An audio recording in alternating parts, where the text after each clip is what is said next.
Assalamualaikum warahmatullahi wabarakatuh. Hai teman-teman, berjumpa lagi di channel Hikayat Anak Indonesia. Kali ini ceritanya tentang Nabi Yakub alaihissalam. Salah satu kisah yang bisa diambil sebagai teladan dari Nabi Yakub alaihissalam adalah tentang menjaga kerukunan di dalam keluarga.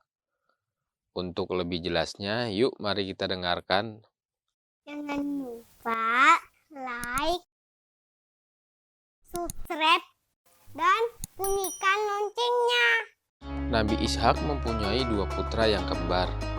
Satu bernama Is dan satunya lagi bernama Yakub alaihissalam. Kakek mereka Nabi Ibrahim alaihissalam sempat melihat mereka sebelum kematiannya. Ayah mereka Nabi Ishak alaihissalam lebih senang kepada Nabi Yakub alaihissalam daripada Is. Is menjadi cemburu pada saudara kembarnya Yakub alaihissalam. Kecemburuannya menjadi lebih kuat lagi saat mereka tumbuh dewasa. Ketika Is mendengar Nabi Ishak alaihissalam memilih Yakub alaihissalam untuk didoakan dan diberkahi, Is menjadi sangat cemburu dan bahkan sangat ingin membunuh saudaranya. Nabi Yakub alaihissalam tidak merasa aman untuk tinggal bersama keluarganya sehingga dia lari dari rumah. Ketika malam tiba, ia menemukan tempat untuk beristirahat. Dia mengambil batu dan meletakkannya di bawah kepalanya lalu tertidur. Dalam mimpinya dia melihat tangga dari surga menuju bumi. Di mimpinya itu, Allah Subhanahu wa Ta'ala memberinya kabar baik untuk memberkati dia dan keturunannya di masa depan dengan sebuah wilayah. Beliau merasa sangat bahagia ketika bangun dan berjanji kepada Allah Subhanahu wa Ta'ala bahwa jika kembali ke keluarganya, dia akan membangun sebuah masjid di tempat tersebut. Beliau kemudian menuangkan minyak di atas batu itu agar nanti dia dapat mengenali tempat tersebut. Di mana letak lokasinya, tempat itu adalah di Yerusalem. Bertahun-tahun telah berlalu dan Nabi Yakub telah sangat jauh dari rumahnya. Selama waktu itu, beliau telah menikah 2 kali dan istri beliau adalah kakak beradik. Istrinya yang lebih muda memiliki 2 putra, yang tertua bernama Yusuf alaihissalam dan adiknya bernama Bunyamin. Ketika istri keduanya hamil dan melahirkan Bunyamin, dia meninggal setelah melahirkannya di sebuah wilayah bernama Efrat, 7 mil dari Yerusalem Selatan.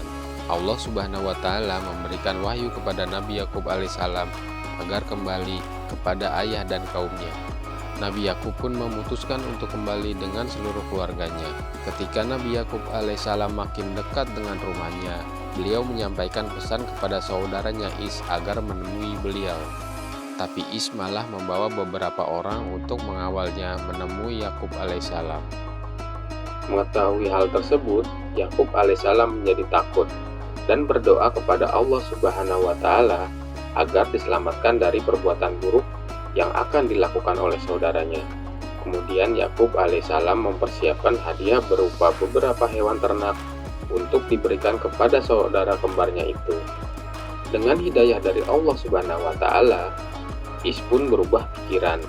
Kemudian Is berlari ke arah Nabi Yakub alaihissalam dan memeluknya dengan erat. Akhirnya kedua bersaudara itu pun telah berdamai. Nabi Yakub alaihissalam lalu memperkenalkan keluarganya kepada saudaranya itu. Setelah itu, Nabi Yakub menemui ayahnya, Nabi Ishak alaihissalam, dan menetap bersamanya di sebuah wilayah bernama Hebron, di mana Nabi Ibrahim juga tinggal. Ayah Nabi Yakub alaihissalam, yaitu Nabi Ishak alaihissalam, meninggal saat berumur 180 tahun. Nabi Yakub alaihissalam dan saudara kembarnya Is menguburkan beliau di samping ayahnya, yakni Nabi Ibrahim alaihissalam. Sesuai janjinya dulu, Nabi Yakub alaihissalam pun membangun sebuah masjid di Yerusalem, di mana dia dulu menandainya dengan sebuah batu yang telah diberi minyak, di mana di kemudian hari nanti Nabi Sulaiman alaihissalam membangunnya kembali. Nabi Yakub alaihissalam memiliki 12 anak. Salah satu di antaranya adalah Nabi Yusuf alaihissalam. Atas permintaan anaknya, Nabi Yakub alaihissalam hijrah ke Mesir bersama seluruh keluarganya. Nabi Yakub alaihissalam hidup di Mesir selama 17 tahun dan meninggal pada usia 147 tahun. Itulah akhir dari kisah kita hari ini. Insya Allah, lain kali kita akan menikmati kisah indah para nabi lainnya. Wassalamualaikum warahmatullahi wabarakatuh.